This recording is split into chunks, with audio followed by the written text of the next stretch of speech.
అండి, అందరికి నమస్తే. నా పేరు పవన్ కుమార్. ఈరోజు ఈ వీడియో వచ్చేసి అక్షిత గోల్డెన్ బ్రీజ్ ఫేజ్ 5 అండి.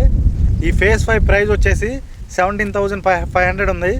సేమ్ ప్రైస్ అండి. ఫేజ్ 4 అండ్ ఫేజ్ 5 సేమ్ ఒకటే ప్రైస్ ఉంది. మంచి నెగోషియేషన్ అవుతుంది. ఇందులో కూడా మంచి రీసేల్ ఉన్నాయి, మంచి కంపెనీ ప్లాట్స్ కూడా అక్కడక్కడ ఉన్నాయి. ఎవరైనా సరే నేను ఇంతకుముందు వీడియోలో చెప్పినట్లు 4th సిటీ మహేశ్వరం, అలాగే ఎయిర్పోర్టు, మన మైహోమ్ స్మార్ట్ సిటీ, అలాగే మహేశ్వరం సరౌండింగ్స్లో ఉన్న విల్లాస్ ప్రాజెక్ట్కి దగ్గరలో ఇన్వెస్ట్ చేసుకుందాం. ఫ్యూచర్ సిటీకి దగ్గరలో ఇన్వెస్ట్ చేసుకుందాం. మంచి డెవలప్మెంట్స్లో హెచ్ఎండిఏ అండ్ రేరా ప్రాజెక్ట్లో ఇన్వెస్ట్ చేసుకుందాం అనుకుంటే ఫేజ్ 4 అండ్ ఫేజ్ 5 ప్రాజెక్టులు అనేది చాలా సూటబుల్ అండి. ప్రైజ్లో కానివ్వండి, లొకేషన్లో కానివ్వండి, మన డెవలప్మెంట్స్లో కానివ్వండి. ఈ లొకేషన్లో మన అక్షిత చేసినట్లు కూడా ఏ ప్రాజెక్ట్ కూడా చేయలేదు. దీనికి మేము అష్యూరెన్స్ ఇస్తాము. మంచి డెవలప్మెంట్స్తో మంచి ప్లాట్స్ ఇస్తున్నామండి. ఎవరికైనా ఇంట్రెస్ట్ ఉంటే కింద ఉన్న నెంబర్లకు కాల్ చేస్తే మిగిలిన డీటెయిల్స్ కానివ్వండి, సైట్ విజిట్లు కానీ చేస్తామండి. ఈ వీడియో చూస్తున్న వాళ్ళందరూ కూడా సబ్స్క్రైబ్ చేయండి. డౌట్స్ ఉంటే కాల్ చేసి అడగండి. Okay, thank you.